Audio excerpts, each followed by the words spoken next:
They stay hot. There's no music. Okay. Okay, hey, good morning, good afternoon, everyone. We're going to get started. We're a little bit late. We had to do a little social media stuff. I'm Stephanie Thoburn. I'm the Assistant Director of Planning and Zoning, and I'm going to be Oprah tonight for you. But I'm not giving away any cars. You get free food instead. I wanted to just say a couple things. If you have your cell phones on, please check them and silence them, because we are streaming live. So we have cameras, that's what the camera's for, and we're going to be on YouTube. So you can come back and see this as well. Before I introduce the panelists, I wanted to just have a little shout out. This comes about from our centennial celebration, our 100-year of anniversary for the town of Jupiter, which if you came to our birthday party in February, it was great. But we're celebrating all year long our 100 years of being a town. And on the committee here, our Natural Environment Centennial Committee, we have Jocelyn O'Neill. Where are you, Jocelyn? Jocelyn, and she's with the Loxahatchee River District, the River Center. Cammie Cunningham, raise your hand, Cammie. And she's with the Jupiter Inlet District, and also on our Natural Environment Centennial Committee. Beth Summers, where are you? There you are, Beth. Beth's also on our Environmental Task Force, as well as the Centennial Committee. And Christina Ackley, where are you? Raise your hand. Oh, I'm sorry. Christina Cherry. I'm so sorry.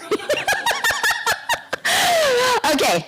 Krista Cherry, thank you. Christina Cherry. Okay, she's also with our Environmental Task Force. So thank you so much for coming to our panel tonight. And if you want to go ahead and start, I'm going to introduce our panelists, and we're not going to go in any order. We're just going to start from the top. So I like to call him Dr. Aubrey. Aubrey Arrington is a fourth-generation Floridian Jupiterian, born and raised in Jupiter. He has a Bachelor's of Science from the University of Florida, go Gators, and a PhD from Texas A&M.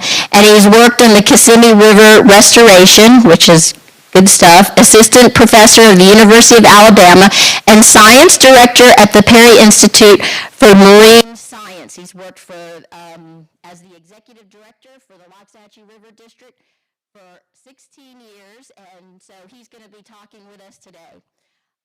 Joe Chason. Joe is, it's pronounced Joe Chason. He's the Executive Director of the Jupiter Inlet District for the last 6 years. And before that, he was with Palm Beach County Environmental Resource Management, and he has 25 years in coastal engineering field in both the public and private sector. Joe's a lifelong resident of Palm Beach County. He also has his ocean engineering degree from the Florida Atlantic University, and he has loves natural areas, and being here, his focus is on coastal systems, navigation, ecosystem restoration, shoreline preservation, and inlet management. Why are you laughing? Stop. I'm gonna really have to, just you wait, okay? Okay, Benji Stute. Benji is a scientist, conservation photographer. You're going to see a lot of his photos that are fabulous up on the screen today. He's a nature communicator and explorer. He's worked for Palm Beach County Environmental Resource Management for 19 years, working on landscape restoration, prescribed fire, estuary restoration, and communication. And for the last 9 years, he's led ERM's outreach and science communication team with a goal of inspiring real connections between residents and visitors of the Palm Beaches, an incredible public land system that makes this area so special. Emily O'Mahony, I like to call her M. She is the president and managing principal of 2GHO Incorporated. It is a landscape architecture and planning firm in Jupiter, Florida, if you don't know them. They do a lot of work here in Jupiter as well as in South Florida, and she represents complex projects before public agencies throughout the region, handling design, development approvals to construction details and implementation.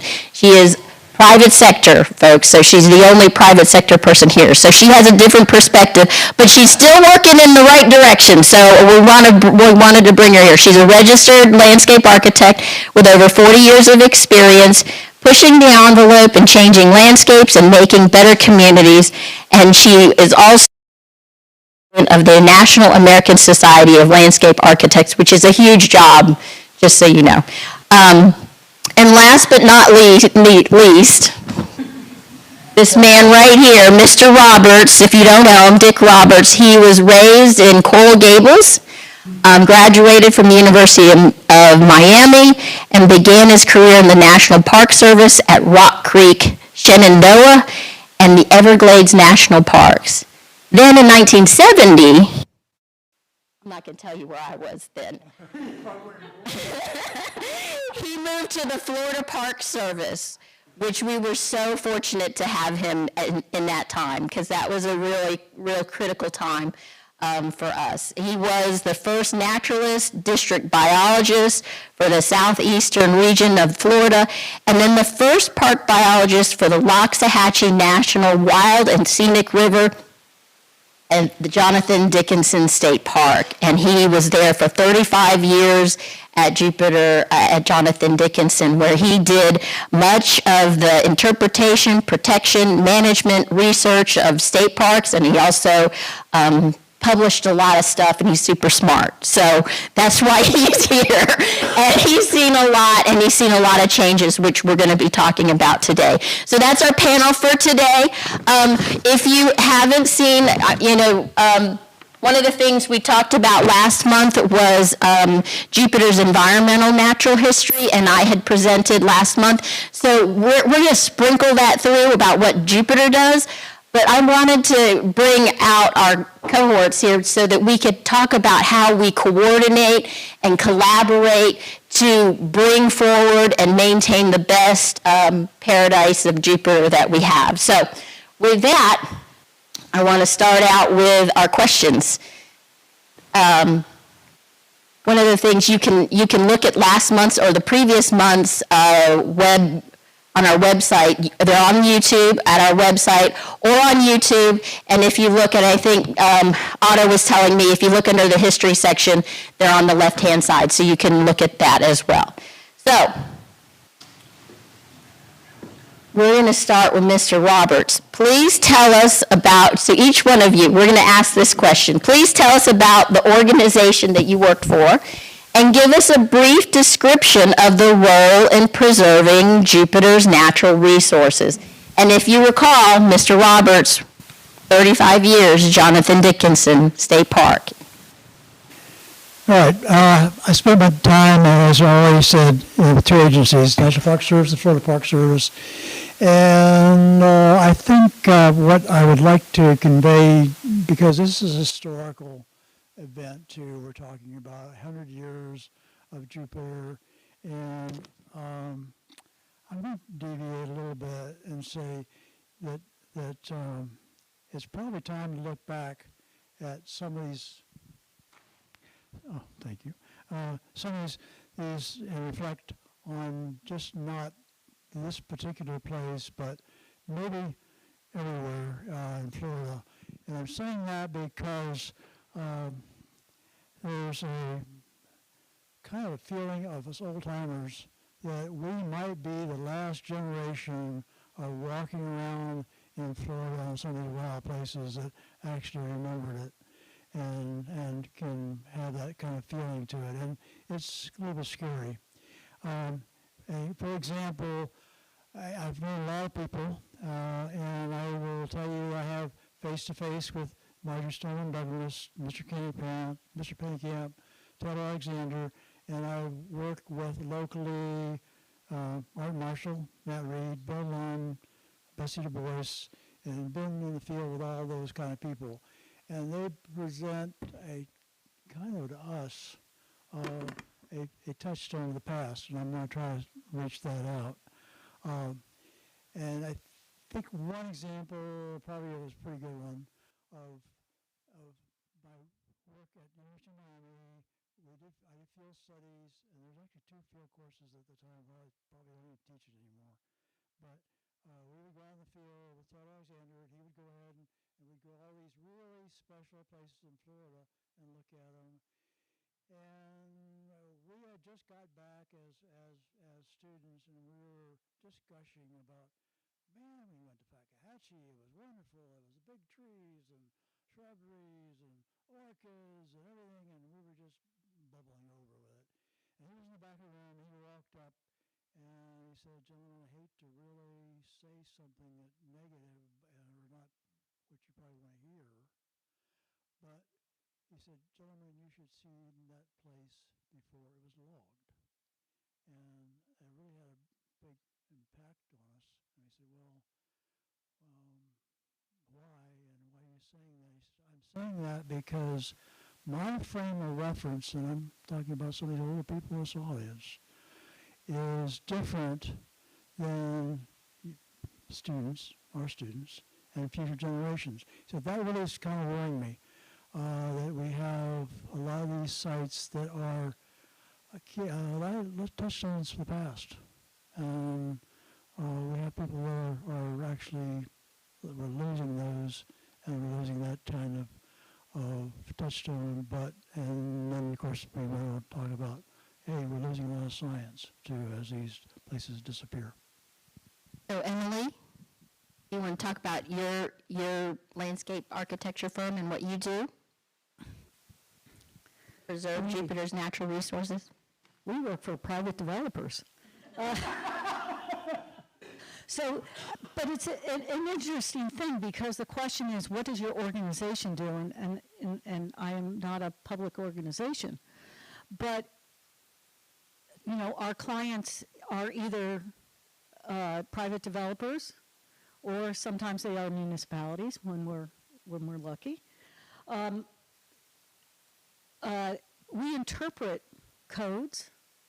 We look at land. We evaluate it for, you know, understanding what the developer wants and what the municipality wants. We, particularly our firm, we always are looking to design as sustainably as possible, using a natural base as we go along. What I have realized is in my career is that this area in South Florida in particular, we're pretty strong on codes, and it's actually an asset to my work, because I can say, I'm sorry, we can't do that, because we have to set back, or we need to do a bigger buffer, because that's what's written in the code. It has allowed us, you know, Town of Jupiter has a 25% set aside when we come across a piece of land that has viable uplands or wetlands. And it's been a help for us, because as much as I want to say, oh, you shouldn't touch that, when a developer gets, you know, oh, I own this piece of land and I can do what I want, it's only through those policies and codes that we can steer them through this process. So it's been a benefit. We've had the wonderful opportunity to work along the Riverwalk, but the Riverwalk was put in place as a vision of our previous mayor, Karen Galanka. You know, so that was policy and vision that I was glad to be part of in actual implementation and putting it on. So it takes all of us together to recognize some of this. And Stephanie asked us, our firm, to help with gateways, and we did some work at Center Street in Indiantown and also at the Turnpike. And there are some other little places. No irrigation, guys. No irrigation. And at Center Street, there's no sod. All sod got taken away. So there's no mowing. There's no pollutants being put into the air. So we're exploring how to create image and change it, it's a tough thing, but we're working on it. So that's what I'd like to say. Great. Benji, what does do to preserve our Jupiter's paradise? Okay, so Palm Beach County Environmental Resources Management, I feel like we're kind of partners with Jupiter. For all of you that live here, I hope you feel as lucky as I do whenever I'm in Jupiter. So I'm going to tick off natural areas that are in the town limits. We have Jupiter Inlet Lighthouse, outstanding natural area. We co-manage that with the Bureau of Land Management. We have Jupiter Ridge Natural Area, Limestone Creek Natural Area, Delaware Scrub, North Jupiter Flatwoods, what is going to be Karen Marcus Scrub Preserve Natural Area. And then we also manage and restore our beach and dune system. That is not just for residents and tourists to experience the beach, that's restoring essential and critical sea turtle habitat. We build artificial reefs. So if any of you are boaters and you know the extensive artificial reef systems here offshore, we help put those down. Let's see, we also help restore the Loxahatchee River. We just finished the restoration of Sawfish Island, and then formerly known as Fullerton, now Karen Galanka Island. And then also, the town of Jupiter, obviously, for me, I'm a swamp guy. Okay, I love the swamp. And so the Wild and Scenic River is the most special place for me. That's my happy place.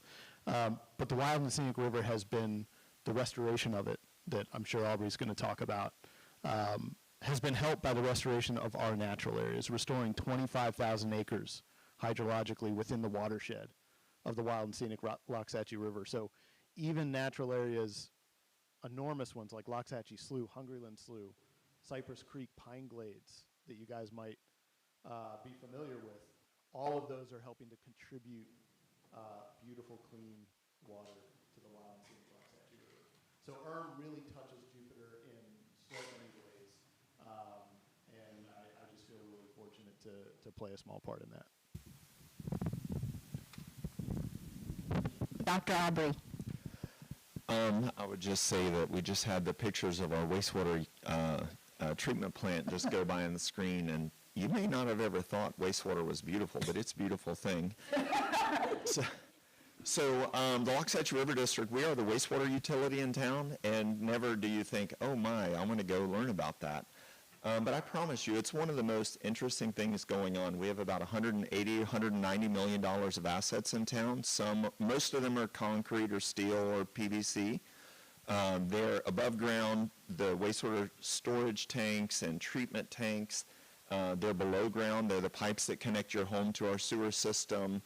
And then also there are the pipes that take the treated recycled water, which we call IQ or irrigation quality water, back out to all the local golf courses. And those golf courses, whether it's Trump National, Abacoa, Jupiter Hills, all of the golf courses in our area are irrigated with our recycled water. And you know what that means is every gallon of our water that is recycled and meets those demands, that's a gallon of water that they didn't take out of local wetlands, that they didn't take out of the local aquifer. And I'm born and raised in Jupiter. I walked to Jupiter Elementary and crossed Indiantown Road. It's a 2-lane street. I remember my mom's family is from Indiantown. When I was a kid at my grandma's house in Indiantown, you only dialed 4 numbers on the phone to get whoever you wanted in town. So I've been around a while, not since the Civil War like Dick Roberts over there. But one of the things that I'm most proud of is when you look, I grew up off Loxahatchee River Road.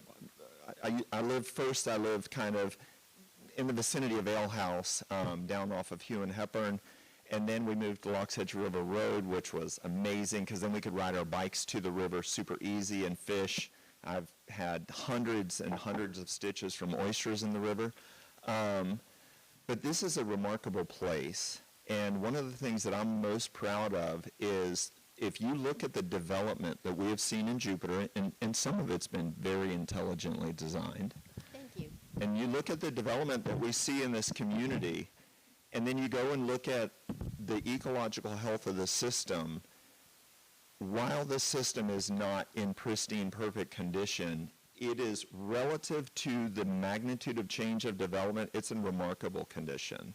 And that only happens by intelligent utilities. Town does a great job on drinking water and how they manage drinking water supplies and demands, wet season, dry season. We take all our wastewater from I-95 east. I would say 99% of homes east of I-95 in our service area are connected to sewer. That means that septic effluent is not hitting the local groundwater, going sideways and affecting those nutrients, the different drug compounds. They're not going into our local waterways. They're going to the wastewater treatment plant. They're being treated to a very high level, and then that water is all being recycled, saving water in the natural system for the natural system. So we do wastewater. We recycle wastewater to irrigation quality water for golf courses in all of Abacoa. We do research on the river. We do cool seagrass stuff. I wish to be as cool as Benji. I say that in the most sincere honesty. This guy, if you don't know, if you're on Instagram and you don't follow him, like, get your phone out and follow him. I'm serious. He is epic. We do research on the river. We partner with lots of cool people. And then we also do environmental education, and Jocelyn is here. She manages the River Center for us. And one of the things I'm going to say again at the end, but in case you get bored and stop listening, I'm going to say it now. This is commemorating 100 years in Jupiter. It's commemorating a lot of cool things. It's commemorating the special place we live in. If you're not out exploring, experiencing, and connecting with nature in this community, you literally, I don't understand why you live here. Like, this is the most remarkable place. From scuba diving, which I do a ton of. I have tanks in my truck right now. Let's go. Fishing, hiking, hunting, mountain biking. If you are not out, we got other people here who manage different systems. If you are not out enjoying the incredible nature, right, you are so missing out on so much of the most amazing things that Jupiter has. Mr. Chason. Oliver, you didn't mention that part of the centennial is a tour of your facility. I'm registered for that. Yeah, he's right. It is really cool, the stuff you do. So my name's Joe. I'm the director of the Jupiter Inlet District. And the Jupiter Inlet District is an independent special district formed in 1921. So we just had our centennial 4 years ago. And you're doing a great job, Stephanie. It's a lot of work. The purpose, we were established by the state legislature for the purpose of taking the Jupiter Inlet, which is a natural inlet. There has always been an inlet in Jupiter draining the waters of the Loxahatchee River, the Indian River to some extent, Lake Worth Creek, and other waters of the area. So there was always an inlet here. But around the turn of the previous century, there were a lot of closures of the inlet where it would open and close, and that had a lot of negative effects on the health of the area. You could imagine suddenly you've got a saltwater system that's receiving no salt water, so massive fish die-offs, and then not having an inlet. So in 1921, the inlet district was created. We have a 92 square mile district boundaries, which includes all of Jupiter, all of Tequesta, all of Jupiter Inlet Colony, all of Juno Beach, a little bit of Gardens, and a lot of unincorporated Palm Beach County. And we levy a small ad valorem tax in those areas, and we use that to manage and maintain the Jupiter Inlet and portions of the Loxahatchee River. And what we mostly do is maintain the inlet, which was dug in 1922. This is an amazing story. The inlet district, the natural inlet was approximately in the location it is now. It actually took a little jog along the coast and popped out a couple thousand feet south of where it is now. So in 1921, we purchased a 600-foot wide strip of Jupiter Island, if you can imagine, from the ocean to the bay for $1,500. Yeah. and modified the inlet, dug a straighter inlet and installed rock jetties. There's been multiple changes to the configurations of the jetties through the years, but what we primarily do is make sure that the inlet stays open and are making sure that the inlet is not having a negative impact on either of the adjacent shorelines. In addition to that work, we were fortunate enough to be able to participate in a lot of environmental restoration projects in the area. We're going to talk about examples later, so I won't give away all of the examples. But that's who I work for, and that's what we do. Okay, so those are great answers. So we're talking about preserving paradise, and what that means is different from person to person. But we'd like to understand from each of your different entities, in Emily's case, give us an example or aspect of paradise in the Jupiter area that your organization helps to preserve and protect. Let's just start with Emily, since I was picking on her a little bit. So, to help preserve and protect, 2GHO has quality design. So, and as I mentioned before, we do a high percentage of natives when in all of our designs, trying to set the culture and it's going to be a long way to turn this American small town, got to have a green lawn look that we all expect. But the more that you understand we are not Boca, we are not Miami, and some of the expectations that come with lining up things and having very stately type of look, that is what Jupiter is. That is not what Jupiter is, but that the look that we're creating for Jupiter is a more natural look. We've got around town, you got the funky sable palms. There's nothing particularly exciting about sable palms, but when you do them up funky, they're cool, you know, and they have character. So, you know, we're trying, that's the kind of thing that, and our office does it. We're trying to make Jupiter special. We've been involved in a lot of the commercial properties around town, small, large, some of the mixed use in Abacoa, Harborside, Jupiter Yacht Club. But in addition, as landscape architects and landscape designers, we are all involved in our HOAs. So we have given of our time to our communities and helped in that, and that's a lot of property management. So we give back that way too. So, and I already mentioned the streetscapes and really going towards no irrigation, no rain. We're not there yet, folks. Not there on. We're working on it. But we're working on it. The Exactly. Newtown Green's going to have wildflowers, so be on the lookout. Everything a little Yeah. bit at a time. Yeah. Benji, you want to go next and tell us about what your organization does to help preserve paradise? Yeah, sure. I'm glad you set that up because I'm going to come back to that for the next question. Really, I think it's about habitat, right? It's about preserving these last slices of wild Florida. And it's about what access to those areas does for us as a community and also what we can learn from those places, those really, really special places. And so I want to tell a story about one of my favorite animals.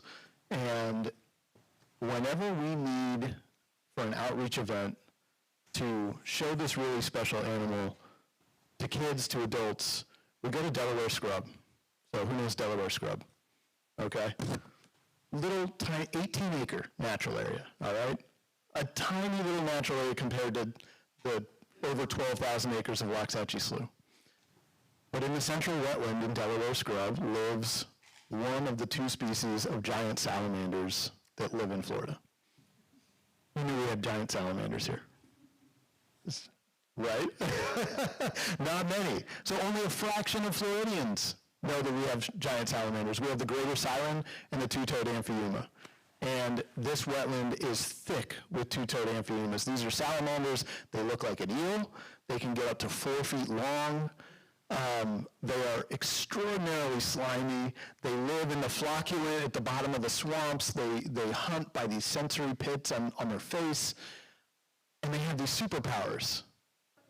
They're like superheroes. And so when their wetlands dry out, they can go into this state called estivation.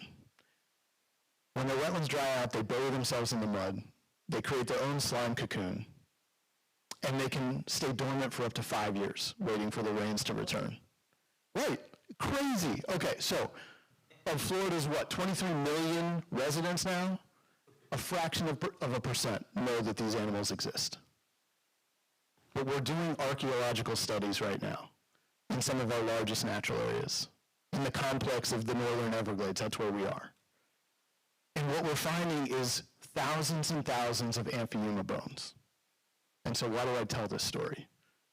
It's because for thousands of years, humans were connected to the land in this way. They knew about this animal, and not just knew about it, but relied on it as a food source.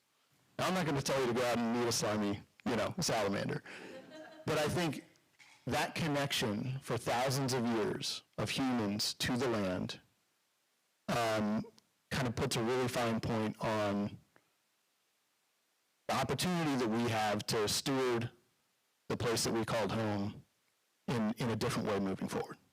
And so for me, that's what's really special about ERM and about especially this complex of natural areas here in Jupiter, is it gives the community here an opportunity to experience wild Florida, to go out into nature. COVID was an amazing reminder of just the mental health benefits of being out in nature. Within 5 minutes, your body chemistry starts to change, literally. Your cortisol levels go down, and you reach maximum effect in 15 minutes. So we need wild Florida. We really do. And the natural areas in Jupiter are an amazing place to find it and connect with the land that we rely on. That's great. I just wanted to put a little plug in for the town, because we also take those places. Of course, we share with Palm Beach County, Delaware Scrub, but we also weave together and connect the dots. So all of these locations, we strive as part of development approvals to attach and connect those special places through the development. And guess what? You'll see on the news that there's a black bear on Center Street. Or you'll see that, there's a bobcat. How did it get there? And it's because the animals don't know the difference. As long as you have the right plant material and you provide places for them to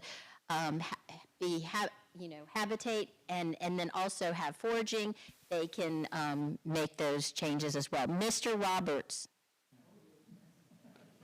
I'm keeping you awake. I'm sorry. I'll come back to you, Aubrey. But tell us what the parks do to preserve paradise.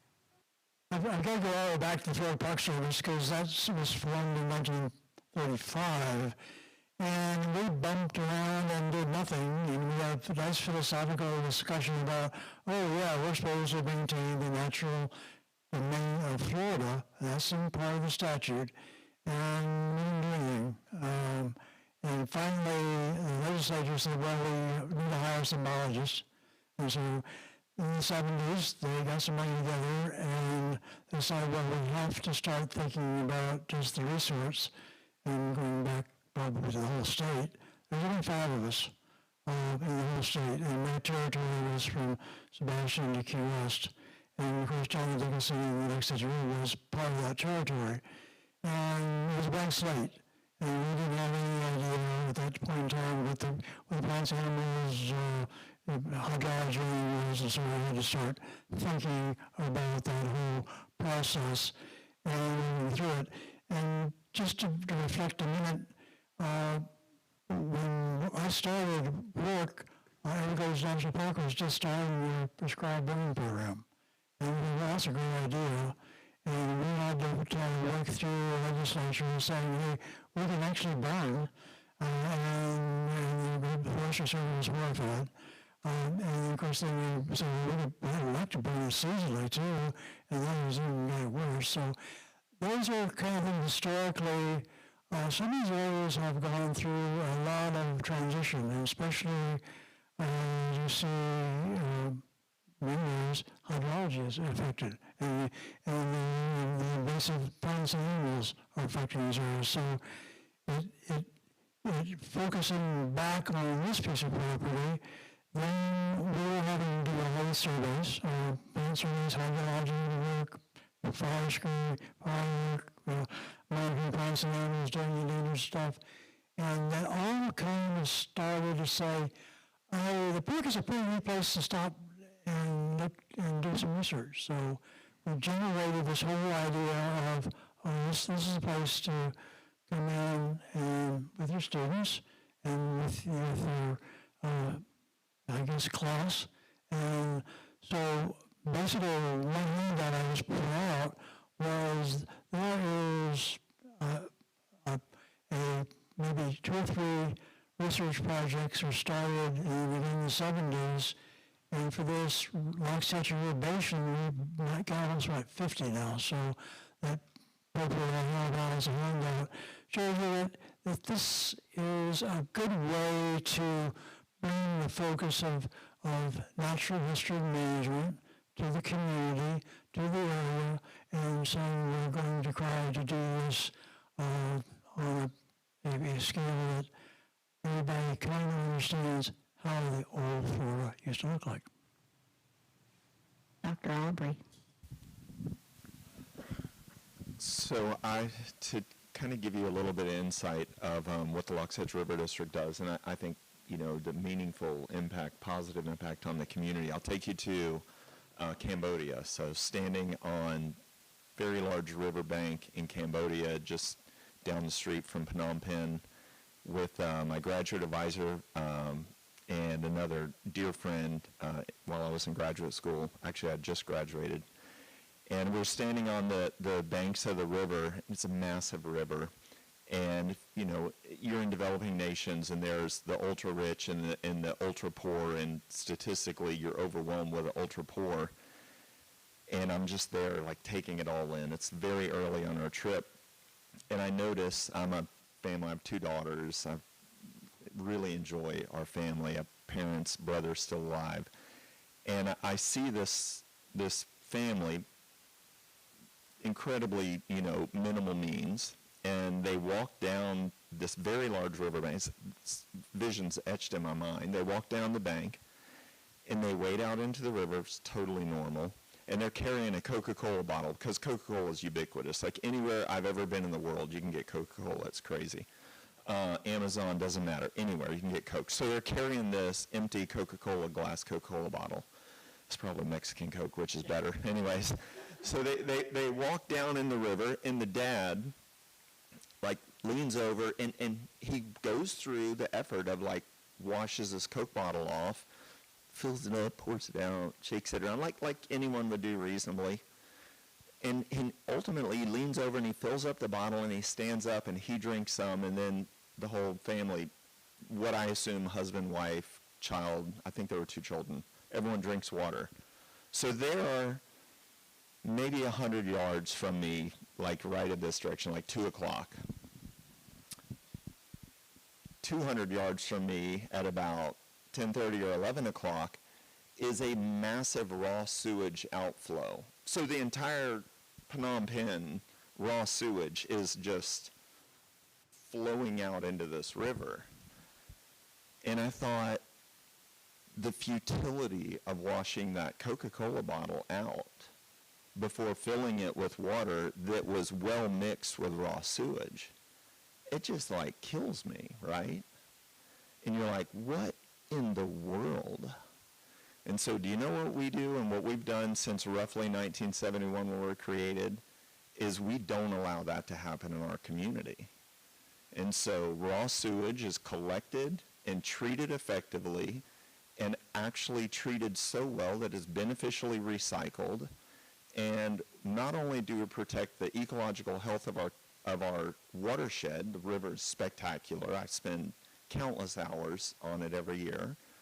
But not only the ecological health of the system, which is really important to me, but actually the health of our community is fundamentally tied to water quality.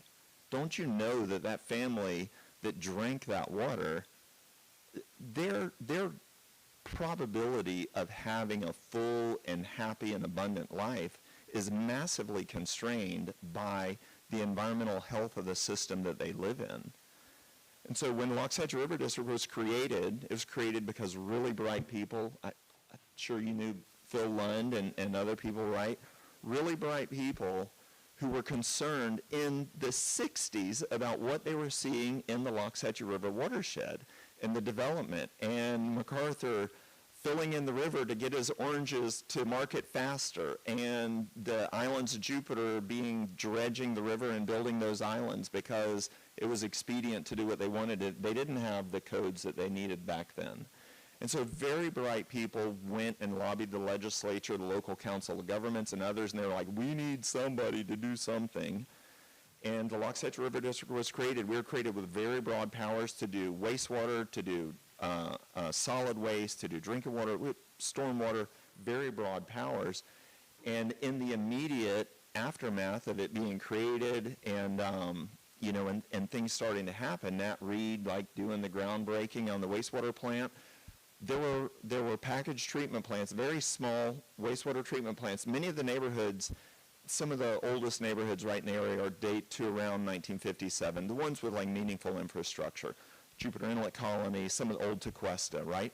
They way predated us, and there were no major regional wastewater utility in town, and so they would pipe, they had manholes and stuff, they would pipe their wastewater to a small treatment facility, do minimal treatment. You could barely call it treatment with straight face, and they discharge it right to the river. And so Cambodia was happening in our community in the 70s. And so systematically, as we were created, basically we went in, we took over those old developer-owned systems, and then repiped everything to get it to our treatment plant. Again, treat it, recycle it, use the recycled water for irrigation. And the biosolids, if you guys are interested, I could go on for like infinity on sewer stuff. The biosolids are recycled for fertilizer. So everything that comes in, if it should have gone to solid waste, we send it to solid waste, right? Your toilet's not a trash can. But everything that comes in gets recycled, either to fertilizer or to water. And without a doubt, the health of the people in our community, including the opportunity that they have to live full and meaningful and productive lives, is improved because of the work that we do every day. Joe? Yeah, once again, I'm going to agree with you, Aubrey.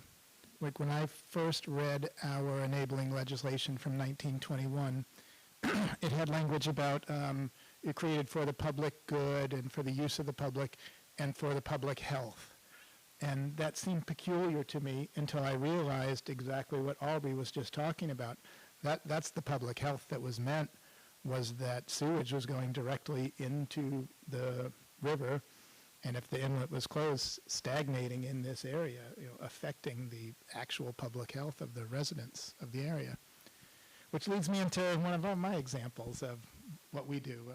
We keep the inlet open. The last time the inlet was closed was during the war. I think it closed in 1943 or so, and then was not opened again until 1945. That was a combination of reasons. Resources weren't available, and Germans. And exactly, the U-boats, the threat of U-boats in the area. But before that, it would close frequently, and since 1946 or 7, it's been continuously open. And so that's the most specific example, but we also do a lot of projects along the river. We did a living shoreline project at the Jupiter Lighthouse during our centennial year in 2020 and 2021.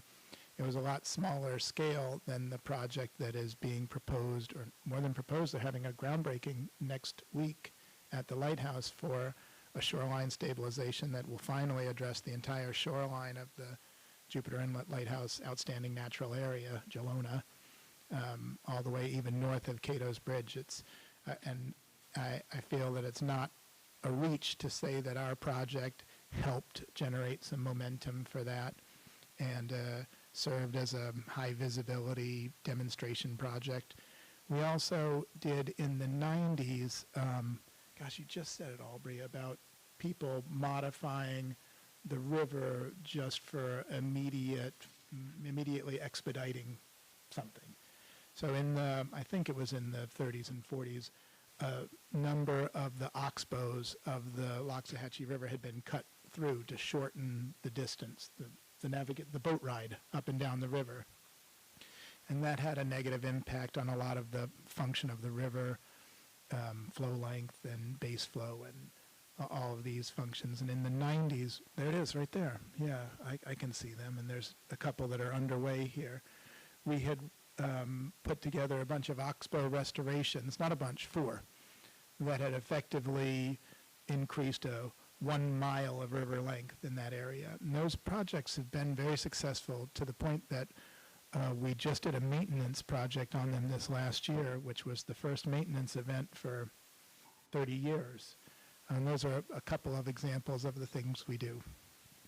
Thank you. So we're going to go on to our next question, which last month we talked about a lot of the man-made changes that occurred.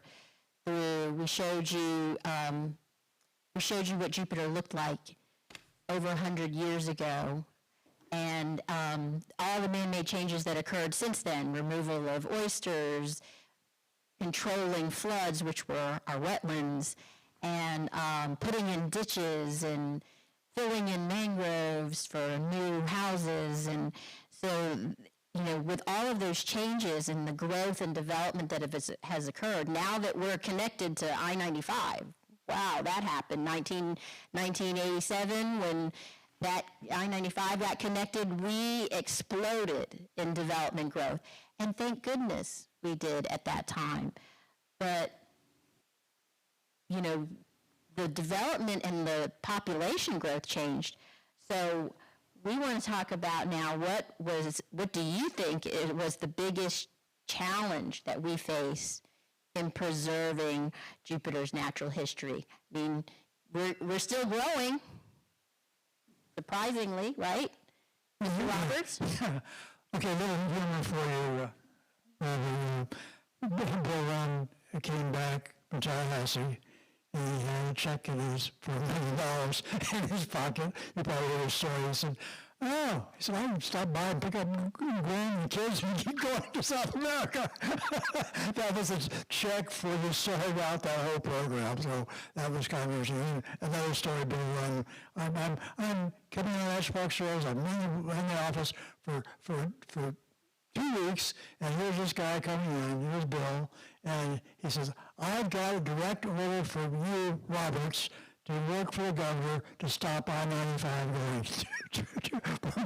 through Trapper Nelson." So it's like, anyway, little And you were successful. yeah, and I made the first environmental impact statement on I-95.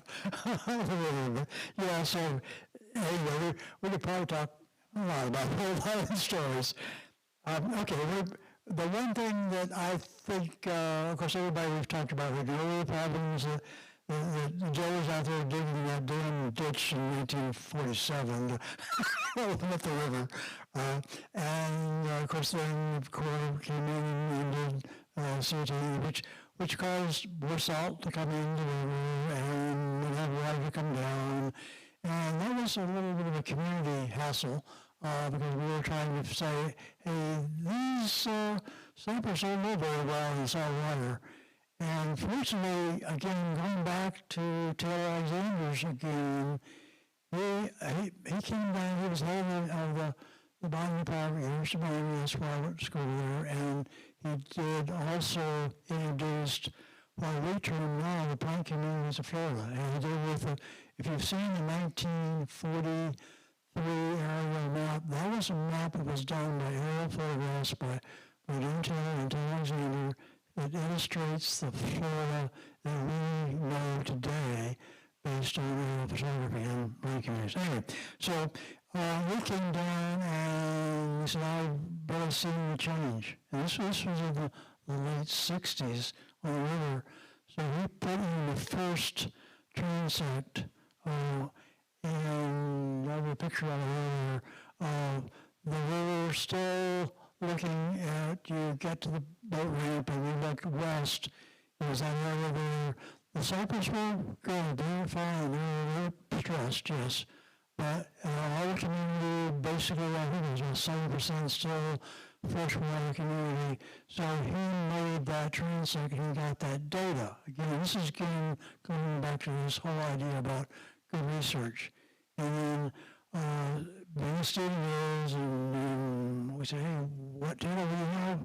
You know, we go back to the transect, and God, he gave us a whole box. So we, me and Hitchcock, we did the whole plan, going back to the research again, and just this whole story is that Cypress community, you see it on the river, has now flipped in one person's lifetime to mangroves.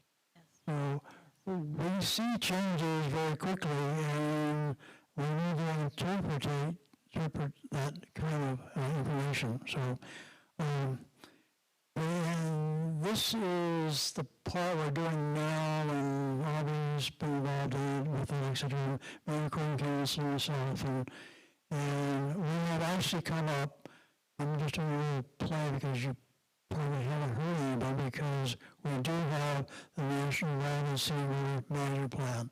It's been done. It's been sitting there on probably somebody's Tallahassee desk or in one district, all 300 pages of it.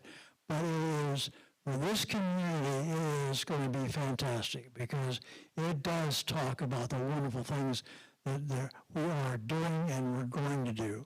And the one thing that Josh spoke of the last meeting, and he talked about this community, when I dragged him in there and said, just don't talk about the people, let's talk about what hydrology happened. So he actually made that part of his work. So this document is coming out, I think, is going to be really, very important.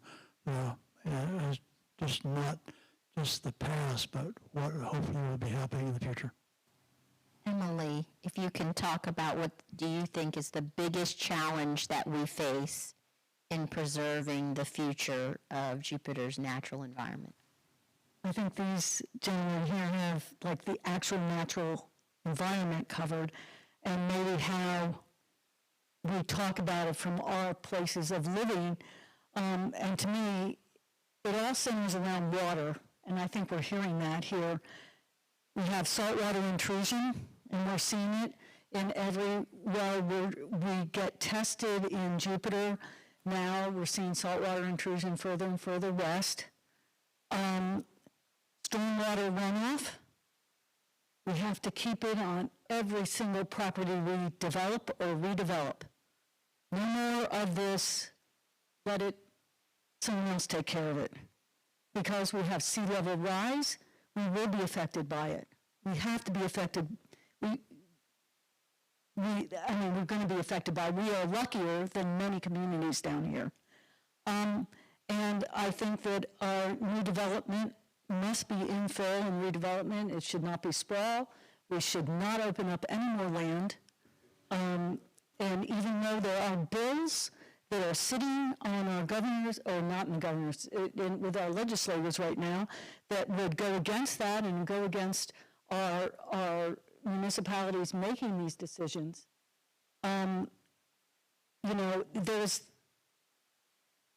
There's something, towards density and intensity needs to be increased within our existing urban areas, and do that right.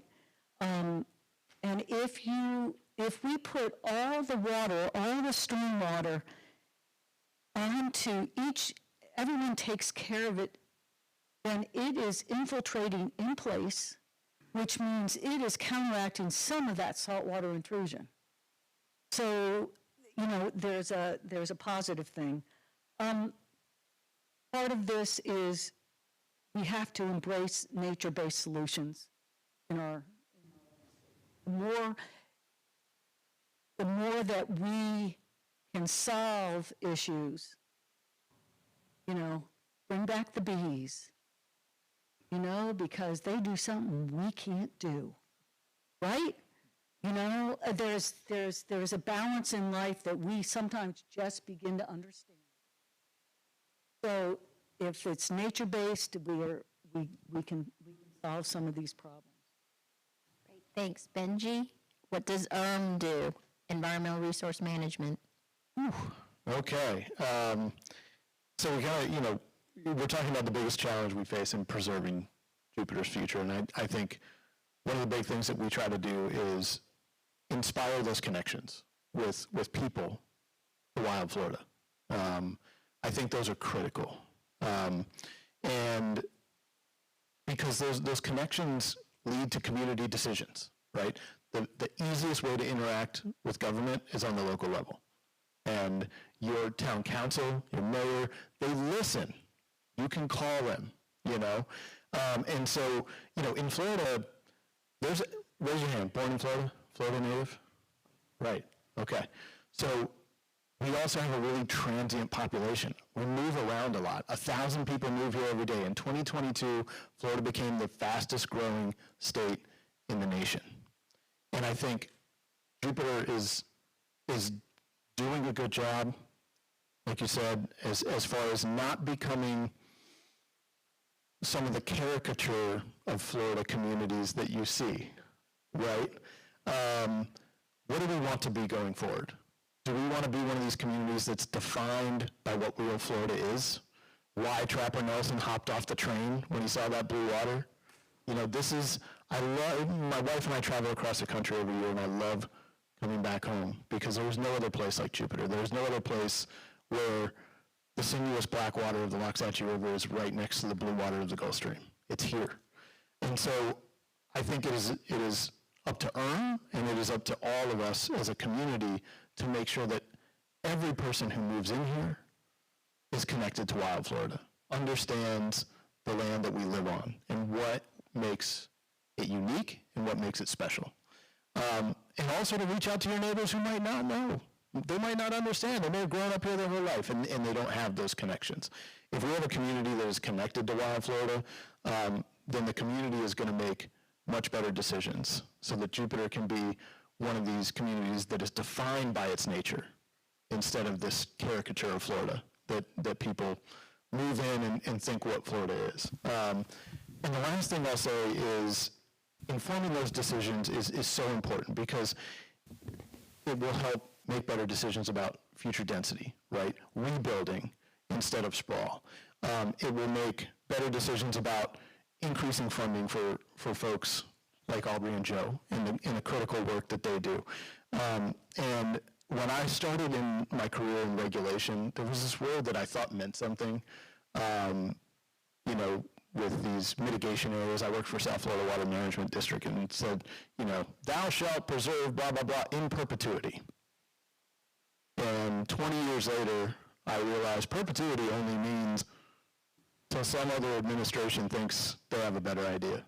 We kind of saw that in the parks issue this summer, okay? So I'm really proud of and of the county commission. In October, our Palm Beach County Commission voted unanimously on a resolution to place third-party conservation easements over all of our natural areas. Conservation easements to an accredited land trust, and that is a huge, huge deal. That is politicians voting to take future decision-making away from future politicians and concretely preserve our natural areas in perpetuity. That means a third-party land trust that is not beholden to future politicians has the authority to say what can and can't happen on our natural areas. I can't wait to get those projects started. So I think if we as a community create those community connections with what makes our home special, then we can advocate our local governments to make those bold decisions to bring our community, to a better place going forward.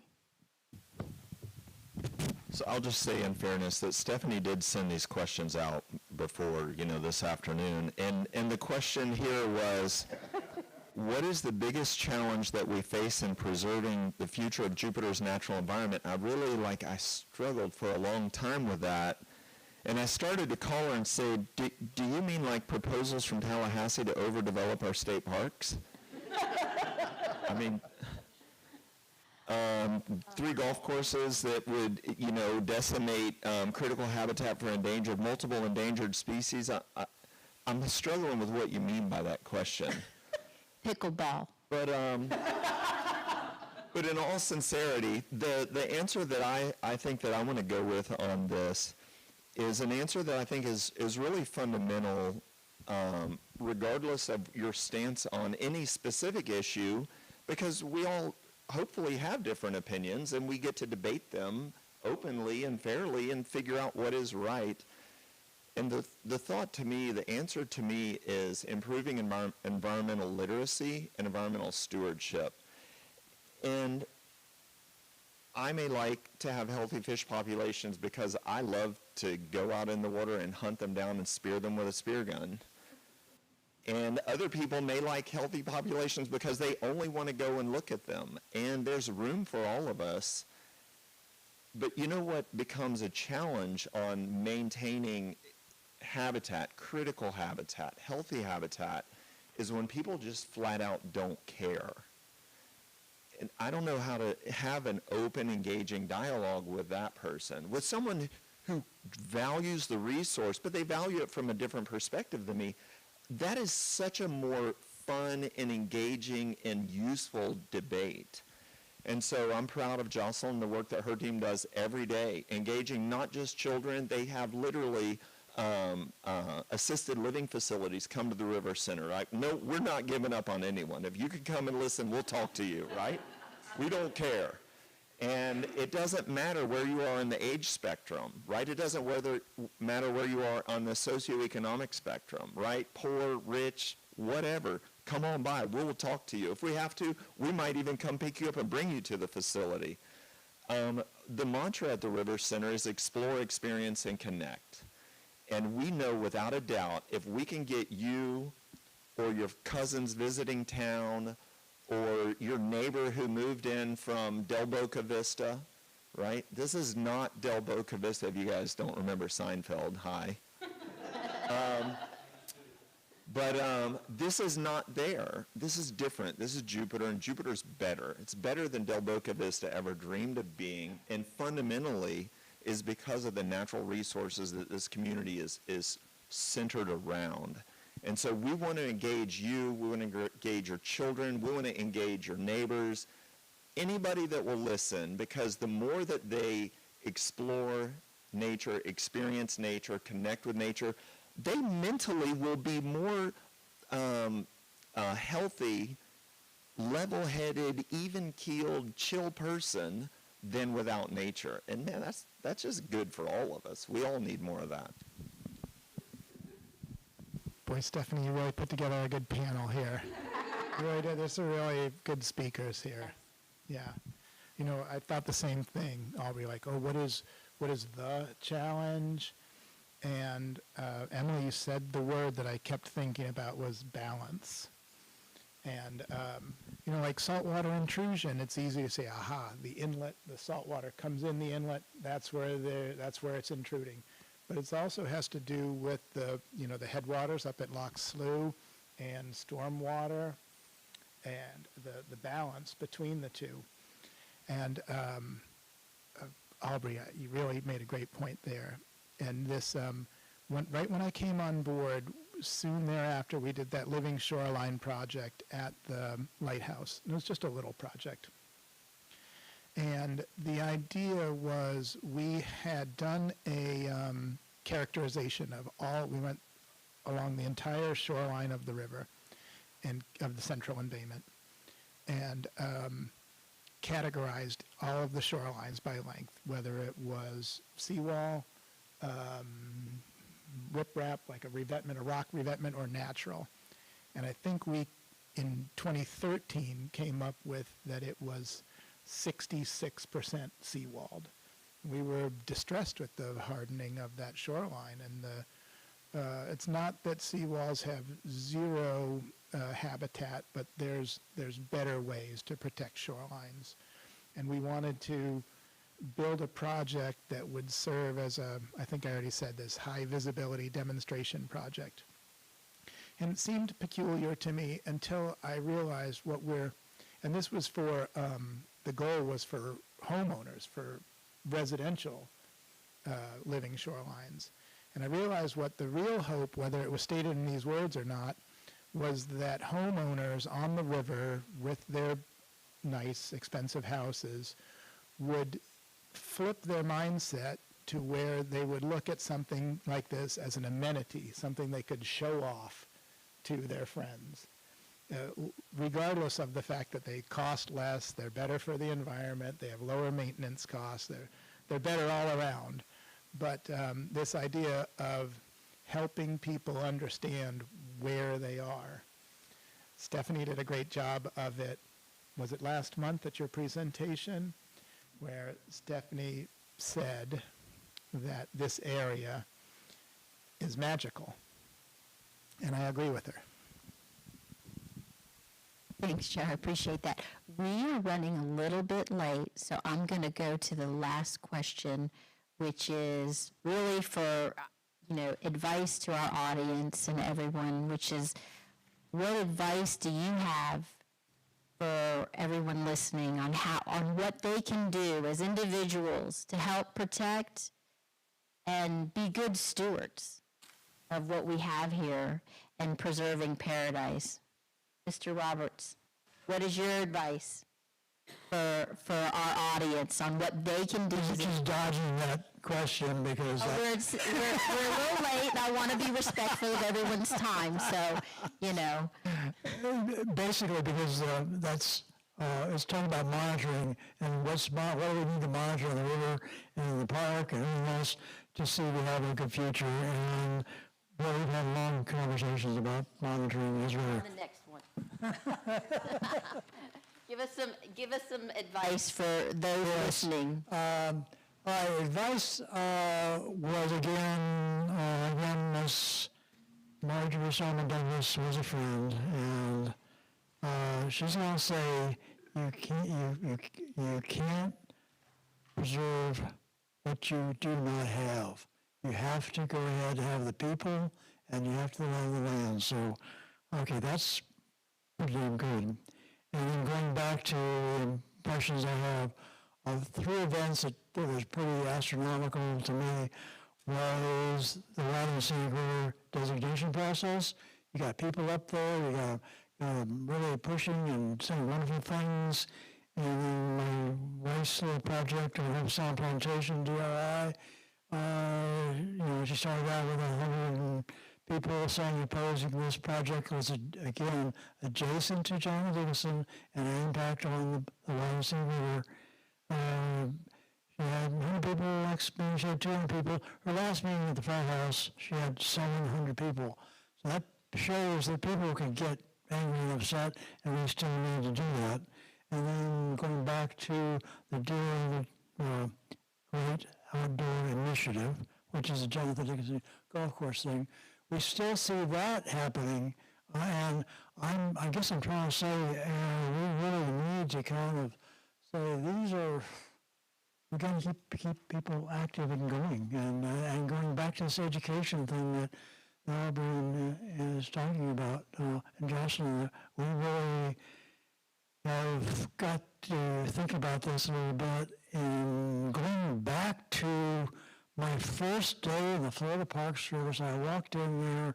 Here's this guy from the National Park Service coming in and saying, "You want to know everything?" And the boss, the bureau chief, said, "No, you don't.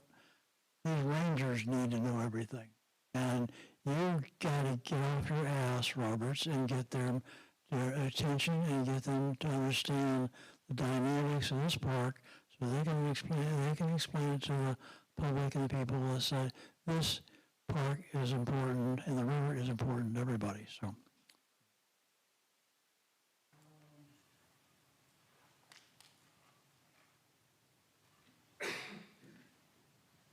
You want us to come back to you?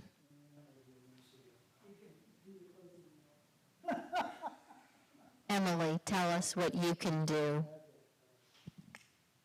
Well, once again, I'm going a little more to actually what you can do, but it does bring to mind when we were going through that big park hoopla, and someone said to me, and the parks are screaming for they don't have enough help, and I think that's only getting really bad now. One thing we can do is become a member, a friend of, and support our parks financially, visit them, and pay the fees, and become part of it, basically become an activist as much as you can. Okay, so these are some things. Don't use irrigation or minimize the use if possible, and use IQ if it's available. Don't plant monoculture plants. Now, what's monoculture? The same. The same, so all our St. Augustine grass. Ha, ha, ha. As a culture, we're not quite ready, so reduce as much as possible. Create compost piles from your kitchen debris and from your gardening, and use that to fertilize your plants. Avoid commercial fertilizers, and if you do use commercial fertilizers, use the ones that are based upon organic matter, such as what's created. Yeah. Avoid insecticides. To me, that's very important because the soil, we're really just beginning to understand soil biology and the microbiology in particular, and what goes on there, and the insecticides kill the good and the bad. It's like killing everything in your gut. So use insecticidal soaps or something like that. Try to pinpoint what you need to get done. Low maintenance in your designs of your landscape. Include the material and the patterns, and right plant, right place. So the expectation of you're outside, you should enjoy, just like you go and visit these natural places, and I love that. The connection to and appreciation of your natural place. You should enjoy your outside, even at your house, and enjoy what creates the magic. And it doesn't have to be being perfect. And if there are leaves, there's nothing more beautiful than the bougainvillea blossoms down. It doesn't have to be swept up right away. So, and I've really enjoyed this and these insights. Thanks, Benji. What does suggest? Or yourself. So two things. I'll tell you what suggests, but really quick, I want to have to laugh what Emily said. Our yard has gone through a transformation. We live in Hope Sound. We live in Zeus Park, historic community, but suburbia, right? And 3 years ago, we went, no insecticides, okay? But we're in Florida. There will be a roach that gets in your house. It happens, okay? There will be ants, okay? For the first several years that we lived there, every year, twice a year, I was going down the perimeter of the house. I was spraying insecticides, And 3 years ago, we went cold turkey. And I go out every evening after the sun sets, and I spot water our native plants. We're about 95% native in our yard. And my headlamp shines off tens of thousands of spiders in the grass. We hatch out hundreds of butterflies on our native host plants every year. We have 3 fledgling mourning doves in our yard. We have there was a rabbit that became food this morning. But this is in the middle of Zeus Park, okay? This is in the middle of Zeus Park. And I did not eat the rabbit, okay? This is in the middle of Zeus Park. And all of that is happening in our yard, and we have less ants and pests inside the house than we ever had when we were using insecticide, okay? So, thank you for teeing that up. I think from Erm's perspective, look, it's what I've been talking about. It's get outside, get off the couch. I always say at the end of all of our events, We have a wonderful volunteer program. Please come volunteer with us. But the most important thing that you can do for our natural areas and for Wild Florida is just get off the couch and go outside. And bring someone who's never been. Once you've found your place, you've seen the picture of me on the paddleboard by the cypress, that's my place. Take someone to your place. Show them why it's special to you. If we all do that, then we'll be more connected to where we live, and then act. Send emails to your local elected officials, municipal, county, and your state representatives. Send those emails. They want to hear from you. They need to hear from you. And that makes a difference. And I'll end with something that, I saw online, and I thought it was perfect. It was like, someone, why do you care about the environment? And it said, me, because I live in it? So let's remember that, right?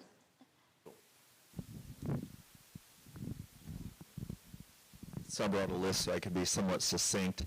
I woid say I loved Emily's, get involved. And so I assume most people here are veterans, right? Rick Clegg's led 500 million canoe, kayak, beach walk tours, and I'm sure a lot of other people in the audience have. Jim Snyder, epic, famous author in town, has traipsed himself through the very steps of Trapper Nelson and Loxahatchee Battlefield. Are there people in the audience who I don't know, I'm sure have equal experience and engagement? If you're one of those people, right, you know the entities to be volunteering with, right, whether it's doing cool stuff, John F. Dixon State Park, the Friends Group, Bush Wildlife, Loggerhead, Nature Conservancy on Jupiter Island, the Lighthouse Historical Society, Bureau of Land Management, River Center will take you. If no one else will, we will take you. There are opportunities to be involved and to be engaged and to give back, right? At some point, we're all a bucket or a vessel of some size, and at some point, you're overflowing, whether it's knowledge or zeal or charisma, and overflow that and benefit other people. I think you have that capacity to do that. And then if that's not you, if you're like, I'm kind of new here, I'm just figuring this out, so I have a list here that I'm not going to read, and you can't read from that distance, but I'll be around. I'll give it to you. You can take a picture of it. It's programs that Jocelyn has. She's going to run through the River Center, and this is over the next couple months. And it's everything from a crazy awesome kid fishing tournament in the summer. She runs 2 or 3 different ones. They are a blast. To hikes, to swamp hikes. They do cool stuff with Benji, kayaking in wetlands. There's tons of activities to do. And then the final is going to be a shameless plug. My wife's trying to be an author. I have a million stories inside my head because my mom's line to me and my 2 brothers when we were kids was, get out of the house. And so we were never inside. We were always outside. And my wife wrote a kids action adventure book. And if you have kids, grandkids, cousins visiting and you're like, I don't know what to do with these people, books like this it's a riddle-based adventure. It tells all kinds of crazy ideas, things that the family in this book goes and does, you can do. You can recreate and retrace some of the steps because it's all the first book's based in Jupiter. There's so many things to do. Kayak River Bend down to the state park. Kayak to the first dam and back. Hike to the second dam and back. Go mountain biking in JD. Take it easy your first time. My very first time, I blew out my collarbone, plate, 12 screws, the whole 9 yards. I've now been back 150 times and no other accidents, but the first one, take your time on the first trip. There's so many things. Go walk the beach at sunrise in the summer and see hatchling sea turtles scurrying to the ocean. Snorkel Coral Cove and see the amazing fish we have. Go to Peanut Island, and one of the crazy, most wonderful parks to visit that the county has done. And it's like you're swimming in an aquarium. My wife loves to take her visiting friends there. J.W. Corbett, phenomenal hiking, Ocean Lake Trail. I could exhaust the evening telling you opportunities of amazing things to go do within 20, 30-minute ride of the parking lot here. Go out and do those things because you will feel better after, as you're doing them and then after you're doing them. And if you're already doing those, good for you. That's why you're so level-headed and sane. Start volunteering in those programs to help other people. Joe? Yep. That was all excellent. I agree. And we do what Emily and Benji were talking about, and it'll change your life. It'll change your yard, and that'll change you. But I'm going to keep it very succinct here, Stephanie. I looked up and was going to memorize, but I don't trust myself to get it right, a quote about paradise. And it's from the 3rd century, so it's not a new idea, but it says, "Those who aspire to paradise should learn to deal with people with kindness." That's lovely. That's lovely. Thank you. You know, this has been great, and I thank everyone here, and it is magical. If you didn't see what we talked about, we had Josh Liller here last month, and we're just trying to get the story out of how special and unique, and the efforts, the collaboration, the work that has come about through years, decades, and it's a new era, and we've got to continue to battle with maintaining it as time goes on. I want to open it up to any questions. We are at 7:30. Do you have a quick? Real quick, I want to thank people that came and said, how's your daughter and son-in-law working at the National Parks doing? And as of 2 days ago, they still have their job. Yay. And the job that my daughter has, she's in charge of the district office, regional office, the National Park Service for all of Arizona. And she was subject to being kicked out. And also my son-in-law is in charge of working on the Colorado border in Grand Canyon. And so it is, I'm trying to say, it's pretty serious. She's saying a lot of people are being gutted. There are friends and workers, and she said there are seasonal people that some are hopefully going to show up at the national parks this summer. They may not be there. So it's 2 days ago in our conversations, and it's getting pretty bad. So keep an eye on that picture as well, because that's a whole other story about what's happening to these, America's best idea, the national parks, and how it's being impacted right now. Thank you. And why we need to keep involved and stay vigilant on what the people want. So does anybody have any questions for our great panel? I'd love to give us big, yay, you're awesome. Anybody, you got any questions? Yes, ma'am. I happened by I can talk loud if I have to. Well, we want to get you on YouTube. Okay. No, you can say it, it's okay.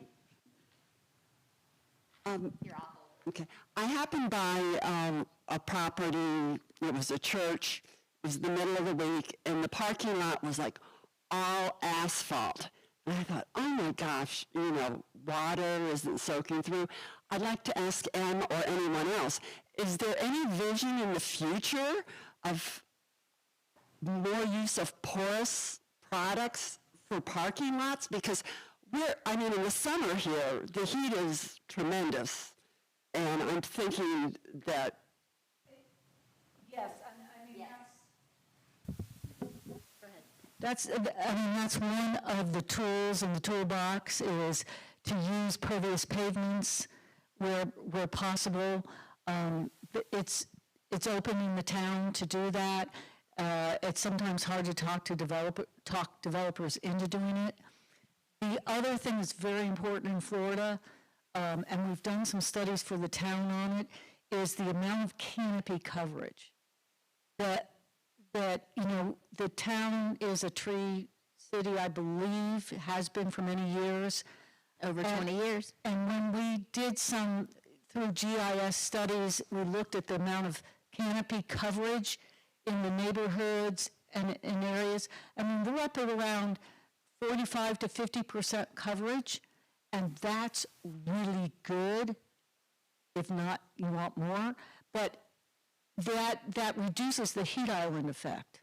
Now with our cars, you can drive on Indiantown Road, see what the temperature is, in your car, and then drive into, I live in the shores, and drive into the canopied streets and watch the temperature drop by 3 degrees, just being on canopy streets. And we talk about, my neighbor and I walk, rats are getting out in nature all the time is walking, and street trees are part. Did you for catching or eating? Oh, they're good, catching, yes. I don't know if I eat them.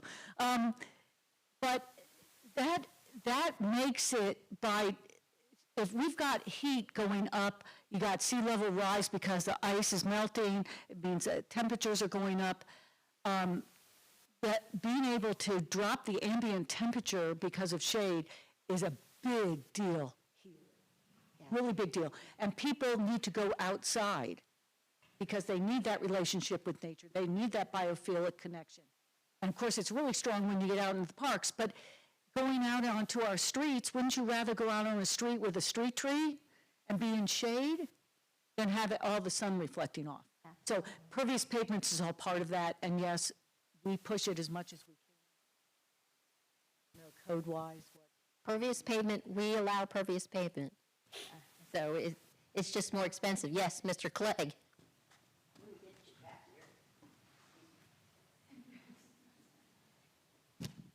Thanks, Roy Aubrey.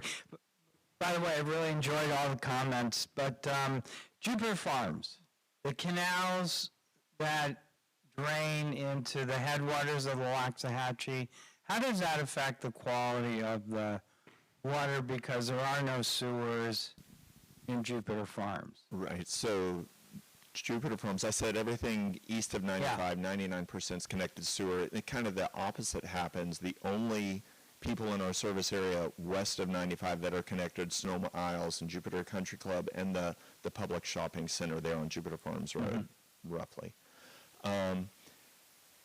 So we have good going for us is that the J.W. Corbett is a huge natural area with amazing, it's the best water quality like in South Florida that I know of.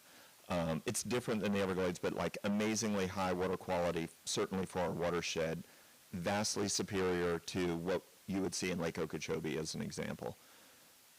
J.W. Corbett drains into the L8 Canal. Ultimately, that water starts coming east and gets into the C18 system. Grassy Waters, again, super high quality water, flows north at times through the C18 up to the river. So the source water coming to the river generally is incredibly high quality. The water draining out of the farms, there's the artificial sweetener, sucralose or Splenda. You can find that in the canals that drain Jupiter Farms, and that's not there because, birds are dropping it out of the sky. It's septic effluent is affecting it. But in a general sense, the density west of 95 in our community is massively lower than the density east of 95. And to do anything, any kind of civil works, right, it costs money. And so now you're looking at, well, what's a cost benefit? And I'll say that there are some really good people thinking on what other things can be done to improve water quality in the vicinity of the farms, Palm Beach Country Estates, that would be not necessarily sewer, right, but what other things can be done. And I'm hopeful that sewer certainly is an option, but that would be an expensive undertaking. I'm hopeful that we'll see some alternative ideas that can come about that can raise the water quality, that can lead to more water percolating into the ground and like recharging our local aquifer, overcoming saltwater intrusion, et cetera. So anywhere you go and like put a magnifying glass, you can like go a mile deep on tons of questions. I think it's a great question about sewers and Jupiter Farms. They are not there. They're all septic and generally well water. But my hope is that there are some alternate engineering things that can be done that will improve water quality coming out of the farms to the river. Mm-hmm. Thanks. Anybody else? Well, I want to thank our panelists again. Thank you all for coming. Next month, April 9th, we're going to be talking about planning and development. So we're talking about how we can move about the history of all of those things and what we continue to do. So join us next month and go and look at the YouTube and see what we did, because it's a progression of what we're talking about. And thank you all. Thank you.